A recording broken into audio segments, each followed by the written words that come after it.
This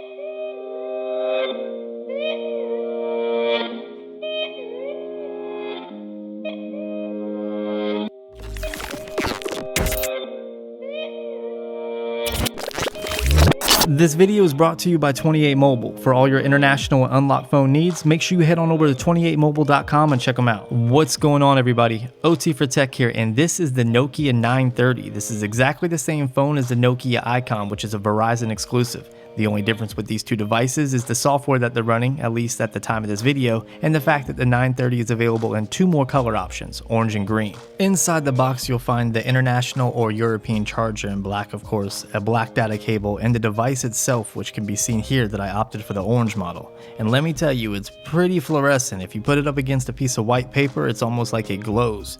Underneath the device, you'll find a flap or a tray that you can just pull on up, and below that, you'll find the device information booklet, which is not written in English, but nevertheless though, it is there if you need it. So let's go ahead and pull off the plastic and unwrap the Nokia 930. Once it's unwrapped, you can see a little orange pull tab at the top signaling your nano SIM card slot, which can be opened without a tool, paperclip, or a small object. All you need is your fingernail, and that's pretty convenient. We'll go ahead and power on the device, that way you guys can see what it looks like when the phone boots up if you're just one of those kind of people. I'm not going to do the entire setup on screen though, as it is a little time consuming and this video is already long enough. But as you see, when I first powered on, you can see the Nokia icon right there, which eventually turns into the Windows logo. And then after that, you can see the Windows Phone logo after a moment of just blackness. Once all the animations are complete, you are greeted with a welcome screen and you're ready to go through the setup process on your device. It's nothing special, but at least you got to see what it looks like while it boots up. So let's go ahead and look at the hardware or design of this phone. On the bottom of the device, you can find the micro USB charging port with dual racing stripes that are on either side of the charging port. You can see the aluminum siding that goes all the way around the sides as well. On the right side of the device, you'll find the volume up and down rocker, which is actually a one-piece button. You have the power button below that, and then the dedicated camera shutter button. At the top, you're going to find the nano SIM card slot, the 3.5mm headphone jack with Dolby Digital Plus sound enhancement, which works excellent, and there's also some more of that racing stripe pattern on either side of the charging port. There's nothing on the left side, as you can see here in this shot, but the rear of the device houses the rear firing loudspeaker, dual LED flash, 2 microphones, and the 20 megapixel camera. The front of the device houses the beautiful 5-inch Super AMOLED clear black display with a PPI density of 441, and it's also protected by Gorilla Glass 3. The sides are also curved and slightly rounded, giving a unique feel and look. On the top of the display, you'll find the earpiece proximity sensor, 1.2 megapixel camera, and a Nokia logo. On the bottom, you have a microphone and your 3 capacitive buttons, which are a back button, which is also your multitask or background app button, your Windows icon home button, and your search button, very standard for a Windows device and identical to the icon itself. After handling so many extremely large devices like the OnePlus One or the Oppo Find 7, this device just feels excellent in the hand despite its overall size. Yes, it's much larger than the iPhone 5S or the Galaxy S5 in terms of thickness, but it has the feel of excellent build quality and it'll let you know you're holding a premium product in your hand, despite its Play-Doh colored back. So let's talk about the screen in a little bit more detail. The screen on this phone is absolutely beautiful. The clear black Super AMOLED display has some of the best blacks on a phone, giving it a very wet and inky look. It's a pleasure to look at text and images on this device. When viewing websites, text is very crisp and not pixelated whatsoever, and the whites are decent, even though they're not as good as what you would find on the Galaxy S5 LTE-A, which has a Quad HD display. But it is pleasable to my eyes. The screen is very responsive, whether scrolling vertically or horizontally. Multi-touch gestures also work extremely well, including pinch to zoom, and text rendering when doing this is also extremely fast and I've had no issues whatsoever. Viewing images and videos on this device is excellent. Thanks to the AMOLED display, colors are going to appear very poppy and oversaturated. If you're one of those people that like the better-than-life appearance that AMOLED displays are known for, then you're going to love the display on this device. But if you want a more accurate color gamma, I would steer clear of AMOLED panels altogether except for the Galaxy S5 LTE-A. So let's talk about what's powering this device. Inside the 930, you'll find the quad-core Snapdragon 800 processor clocked at 2.2 GHz. It has 2 GB of RAM, the Adreno 330 for graphics, and it features 32 GB of onboard storage. It has a 2420 mAh battery that is non-removable, but it should get you through a full day's use despite its small size. Despite it having specs that get trumped by almost all the newer flagships, the 930 runs amazingly smooth. I don't have a problem with stutters or lag that I experience in higher end phones like the Galaxy S5 LTE-A or the LG G3, and this is thanks to the OS that the 930 runs. There's not a lot of apps to choose from, including extremely graphic games, but during my gaming testing, the 930 powered through without hiccups or stutters. The rear panel does heat up after significant amounts of gameplay or extensive amounts of picture or video taking, so don't be too concerned if this happens to you, it's pretty much normal. The two games you see here are Zombie Tsunami and Fruit Ninja. Both are not extremely graphical games, but they offer a good amount of frames. And as you see here, the 930 has no difficulty with playing these games, including responsiveness of the screen.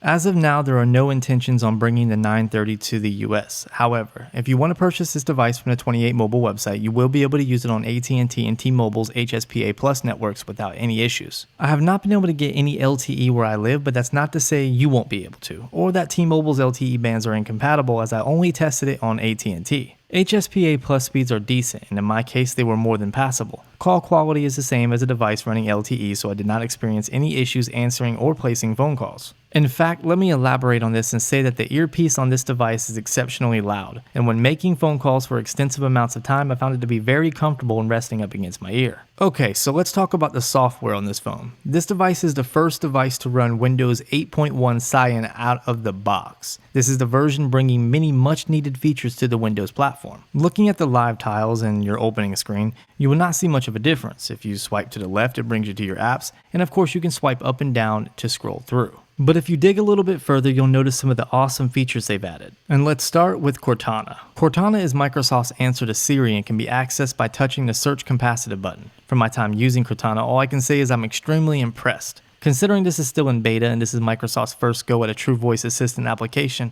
they've done an amazing job here. Some companies such as Samsung, who have implemented their version of a voice assistant years ago and are still struggling with perfecting or even making their software usable. Meanwhile, Windows Mobile has drastically improved their original search app with something that is so intuitive and extremely accurate in terms of voice recognition that it blows S-Voice out of the water when it comes to functionality and usability. Of course, you can ask Cortana the weather, in which she replies to forecast fairly quickly depending on your internet connection. She can also send text messages for you simply by voice. She can find restaurants or nearby places just by asking her, and then click on the destination you want to go to and she will give you directions. Granted, Nokia Maps needs a lot of work and are nothing compared to Google Maps, but they still get the job done and I found them to work pretty decently with fair accuracy. You can also see reviews and ratings to these places as well. Cortana will also add a calendar event, remind you of a specific task you need to do, set an alarm, or activate a timer. And of course, you can always just plain out ask for directions to a specific place and Cortana will get you there.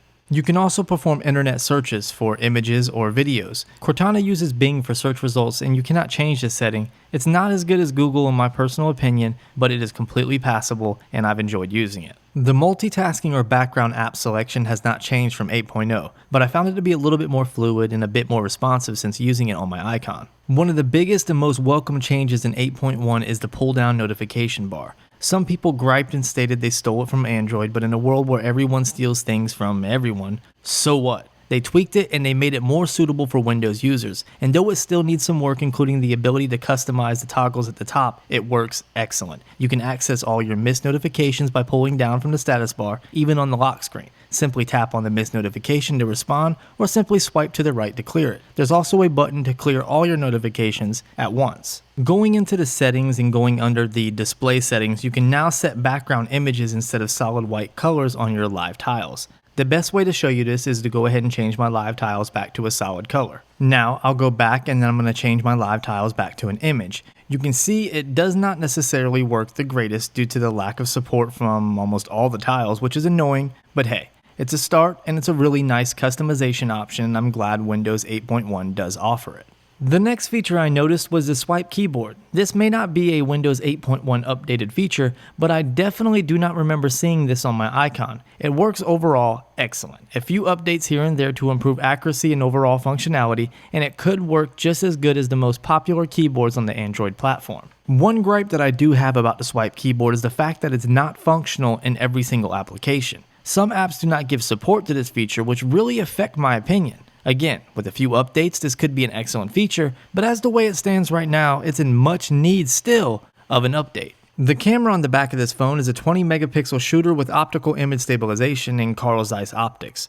dual LED flash, with a 1.2 megapixel front-facing camera. If you take out the front-facing camera, you have some pretty impressive hardware there. In terms of software, you have two different kinds of camera apps. You have the Nokia camera app, and you have the actual Windows camera app. I'm not going to discuss the Windows camera app, as you should not either. Do yourself a favor and just use the Nokia camera app. It's much more feature-packed and it gives you the ability to take much better pictures, allowing you to completely manually control your camera. You have control of your flash, of course, your white balance, your focus, your ISO, your shutter speed, and your brightness. Adjusting the settings is simple, but don't expect to get the same results as a DSLR camera. The Nokia camera app has some of the most advanced settings you'll find on a smartphone to date. But of course, if you compare it to a DSLR or point-and-shoot camera, some of the settings are going to be a bit limited, and it's going to take you a little bit longer to adjust to get to the correct setting that you need for that shot. Live view is also not accurate when using the manual mode, which I found a bit annoying, as there's no way to meter your shot, at least that I've found so far. Shots in manual mode are more or less done by trial and error and just snapping a picture and adjusting the setting. One really neat little feature that I found is live pictures. If turned on, it takes a second or two video when taking your picture and giving the effect that the picture is alive when viewing it in your gallery. However, if you guys want me to upload a video just of stills and video samples from this phone, I would love to put it together for you. Just let me know by hitting that like button and leave me a comment in the section below. As I keep reiterating, this is the same phone as a Nokia Icon, so for the people interested in camera samples now and don't feel like waiting, feel free to check out the review of my Nokia Icon, as I completely shot the review with the phone itself. I will leave a link in the description below. I hope you guys enjoyed the video. If you did, drop me a thumbs up, make sure you hit that subscribe button, and of course follow me on all my social media connections. And of course guys, I thank you for watching and all your support.